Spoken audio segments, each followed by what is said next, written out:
रात गहरी और अंधेरी थी। तारे ऐसे थे जैसे काले मखमली कपड़े पर छोटे छोटे हीरे बिखरे हों। राहुल, नेहा और अर्जुन जलती हुई आग के पास बैठे थे। आग की गर्म रोशनी से उनके चेहरे चमक रहे थे। उन्होंने अपना टेंट मधोपुर के बड़े शांत जंगल के बीच एक छोटी सी जगह पर लगाया था। हवा ठंडी थी और उसमें चीड़ की पत्तियों और गीली मिट्टी की खुशबू थी। वे कहानियां शेयर कर रहे थे और हंस रहे थे। उनकी आवाजें रात की शांति में तैर रही थीं। अचानक पास में एक टहनी टूटी। सब चुप हो गए। उनकी आंखें बड़ी हो गईं। वे आग की पहुंच से परे अंधेरे में देखने लगे। एक बूढ़ा आदमी परछाइयों से निकला। उसकी लंबी सफेद दाढ़ी थी और वह एक लकड़ी की छड़ी लिए हुए था। वह जंगल का चौकीदार था, राम सिंह नाम का एक आदमी जो अपनी पूरी जिंदगी इन जंगलों में रहा था। राम सिंह उनके साथ बैठ गया। अर्जुन ने उसे एक गर्म कप चाय दी, जिसे उसने ले लिया। उसने उन्हें जंगल की कहानियां सुनाई, चालाक लोमड़ियों और शानदार तेंदुओं की जो उसने देखे थे। लेकिन फिर उसकी आवाज धीमी हो गई, लगभग एक फुसफुसाहट। उसने अपनी छड़ी से दूर की एक अंधेरी पहाड़ी की ओर इशारा किया, जो तारों से भरे आसमान के सामने खड़ी थी। उसने कहा कि जंगल में कई राज छिपे हैं, सिर्फ जानवरों के ही नहीं बल्कि लोगों और जगहों के भी, जो बहुत पहले भुला दिए गए हैं। उसने उन्हें चेतावनी दी कि कुछ जगहों को डिस्टर्ब न करना ही अच्छा है, खासकर सूरज ढलने और चांद ऊपर आने के बाद। उसी पहाड़ी पर राम सिंह ने कहा, उसकी आवाज धीमी और कर्कश थी, पुरानी मधोपुर हवेली खड़ी है। यह 50 सालों से खाली है, अब कोई वहां नहीं जाता। उसने उन्हें बताया कि हवेली कभी एक अमीर परिवार की थी, लेकिन वे सब एक रात गायब हो गए, सब कुछ पीछे छोड़कर।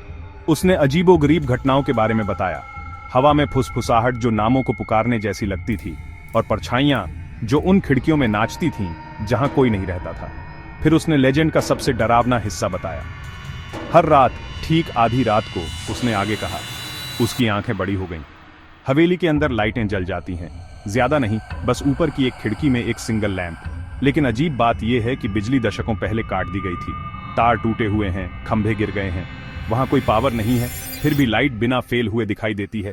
उसने बताया कि पहाड़ी के नीचे रहने वाले गांव वाले इसे देख सकते थे, एक अकेली भूतिया चमक जो दूर रहने की चेतावनी के रूप में काम करती थी। लेकिन जो वापस आते हैं, उसने फुसफुसाया, वे फिर कभी पहले जैसे नहीं रहते। वे बदले हुए आते हैं, वे शांत हो जाते हैं, उनकी आंखें एक उदासी से भरी होती हैं जिसे कोई नहीं समझ सकता। इस आखिरी चेतावनी के साथ वह खड़ा हो गया, उन्हें गुड नाइट कहा और जंगल की परछाइयों में वापस घुल गया। राम सिंह के जाने के बाद काफी देर तक कोई नहीं बोला, सिर्फ आग के जलने और चटकने की आवाज आ रही थी। नेहा साफ साफ नर्वस थी। उसने अपने घुटनों को अपनी छाती से लगा लिया और आग की लपटों को घूरने लगी। दूसरी ओर राहुल एक्साइटमेंट से भरा हुआ था। उसके लिए चौकीदार की कहानी चेतावनी नहीं बल्कि एक इन्विटेशन थी। हमें जाना होगा, उसने चुप्पी तोड़ते हुए कहा। हमें खुद देखना होगा, बिना बिजली की रोशनी। लोग बदल रहे हैं, ये एक शानदार मिस्ट्री लगती है। अर्जुन हमेशा शांत और रैशनल था, बीच में फंसा हुआ था। उसे राहुल के एडवेंचरस स्पिरिट का खिंचाव महसूस हुआ, लेकिन नेहा की सावधानी भी समझ में आई। थोड़ी बहस के बाद एक कॉम्प्रोमाइज हुआ। अर्जुन ने सुझाव दिया कि वे एक साथ रहेंगे, चाहे कुछ भी हो। उन्होंने अपनी घड़ियां देखी। रात के 11:30 हुए थे। वे रात के 11:45 पर निकलेंगे। ठीक 11:45 पर तीनों दोस्तों ने अपनी कैंप फायर बुझा दी, केवल चांदनी को ही अपना रास्ता दिखाने के लिए छोड़ दिया। वे अंधेरी पहाड़ी की ओर अपनी वॉक शुरू करने लगे, टॉर्च और नर्वस एक्साइटमेंट की एक साझा भावना से लैस थे। रास्ता संकरा और घुमावदार था, जो घने जंगल में गुम हो रहा था। पेड़ लंबे शांत दिग्गजों की तरह खड़े थे। उनकी शाखाएं ऊपर एक मोटी चंदवा बना रही थीं, जो अधिकांश तारों की रोशनी को रोक रही थी। हवा ठंडी हो गई और रात की परिचित आवाजें बदलने लगी। झिंगुरों की दोस्ताना चहचहाहट की जगह एक अजीब चुप्पी ने ले ली। जैसे जैसे वे जंगल में गहरे चलते गए, जंगल उनके दिमाग से खेलने लगा। एक मुड़ी हुई शाखा एक पंजे वाले हाथ की तरह दिख रही थी। हवा का एक अचानक झोंका पत्तियों को सरसराता था, जो फुसफुसाहट जैसी आवाज करता था, जो उनका पीछा करती हुई लगती थी। नेहा हर आवाज पर उछल पड़ती थी। उसकी टॉर्च की रोशनी नर्वसली अगल बगल घूम रही थी। पहाड़ी पर चढ़ते ही रास्ता और ढलानदार हो गया। चुप्पी इतनी गहरी थी कि वे अपनी खुद की सांसें सुन सकते थे। उनके सामने पेड़ों के बीच एक गैप से उन्होंने आखिरकार उसे देखा। मधोपुर हवेली की सिलहूट रात के आसमान के सामने खड़ी थी, अंधेरी और डरावनी। वे पहुंच गए थे। वे पेड़ों की लाइन से बाहर निकले और हवेली के टूटते बिखरते गेट के सामने खड़े थे। चांदनी ने पुरानी इमारत को एक भूतिया सफेद चमक में नहला दिया था, जो टूटी हुई दीवारों और टूटी हुई खिड़कियों को उजागर कर रहा था। एक पुराना जंग लगा लोहे का गेट, जो आधा अपनी कब्जे से उखड़ा हुआ था, एक खामोश इनविटेशन की तरह खुला हुआ था। एक जंगली बेल इमारत के एक तरफ चढ़ गई थी। उसकी पत्तियां पत्थर को जकड़े हुए अंगुली की तरह थीं। जैसे ही वे सावधानी से गेट से अंदर गए और झाड़ियों से भरे रास्ते पर चले, वे बड़े मुख्य दरवाजे के पास पहुंचे। ये गहरे भारी लकड़ी का बना हुआ था, जिसमें एक बड़ा अलंकृत लोहे का खटखटाने वाला हैंडल था, जो शेर के सिर जैसा था। राहुल ने उसे धक्का देने के लिए अपना हाथ बढ़ाया, ये उम्मीद करते हुए कि वह बंद और भारी होगा। लेकिन जैसे ही उसकी उंगलियां लकड़ी को छूने वाली थीं, रात की खामोशी में एक धीमी कराहती हुई चरमराहट गूंजी। भारी दरवाजा खुद ब खुद अंदर की ओर खुलने लगा।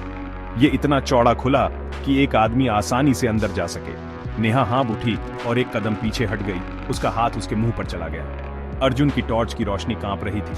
हिचकिचाते हुए वे एक एक करके हवेली के प्रवेश हॉल के विशाल अंधेरे में दहलीज पार कर गए। उनकी टॉर्च की किरणें अंधेरे को चीर रही थीं, जिससे एक भव्य सीढ़ी दिखाई दे रही थी, जो धूल की मोटी चादर से ढकी हुई थी। जैसे ही वे ऊपर की मंजिल पर भव्य चरमराती सीढ़ी चढ़े, उन्हें चौकीदार की लाइट के बारे में कहानी याद आई। उन्हें वह एक लंबी अंधेरी गैलरी के अंत में मिला। दरवाजा थोड़ा खुला था। दीवारों पर बुकशेल्फ लगे थे। उनकी किताबें बहुत पहले ही धूल और सड़न में बदल चुकी थीं। इस मेज पर हरे शीशे के शेड वाला एक पुराने जमाने का लैंप था। यह पूरे कमरे में एकमात्र ऐसी चीज थी जो धूल से मुक्त लग रही थी। जैसे ही वे वहां खड़े होकर लैंप को घूर रहे थे, एक दूर के गांव के चर्च की घड़ी बजने लगी। आधी रात हो चुकी थी। 12वीं घंटी पर लैंप से एक धीमी गर्म चमक निकलने लगी। यह और तेज होती गई। पूरे कमरे में एक अजीब हरी रोशनी फैला रही थी, भले ही यह किसी चीज में प्लग नहीं किया गया था। राहुल अपनी अथाह उत्सुकता से प्रेरित होकर धीरे धीरे चमकते लैंप के पास पहुंचा। उसने एक कांपता हुआ हाथ बढ़ाया और गर्म शीशे के शेड को छुआ। जैसे ही उसकी उंगलियां संपर्क में आईं, कुछ असाधारण हुआ। लैंप से रोशनी तेजी से झिलमिलाने लगी और उनके चारों ओर दीवारों पर लगी तस्वीरें बदलने लगी। धूल और गंदगी की परतें पिघलती हुई लग रही थीं, जिससे एक परिवार के साफ ज्वलंत चेहरे सामने आए। अर्जुन के मुंह से एक हाँफ निकल गई। उसने राहुल की बांह पकड़ ली। राहुल, देखो, उसने तस्वीर की ओर कांपती हुई उंगली से इशारा करते हुए कहा। पुरानी फीकी तस्वीर में 50 साल पहले के चेहरों के बीच एक जवान आदमी था, जो बिल्कुल राहुल जैसा दिखता था। यह सिर्फ एक हल्की सी समानता नहीं थी, यह एक परफेक्ट डबल था। राहुल तस्वीर को घूरता रहा। उसका चेहरा सदमे से पीला पड़ गया था। मधोपुर हवेली का रहस्य सिर्फ एक भूतिया रोशनी के बारे में नहीं था। यह एक ऐसे अतीत के बारे में था जो किसी तरह अनजाने में उसके अपने वर्तमान से जुड़ा था।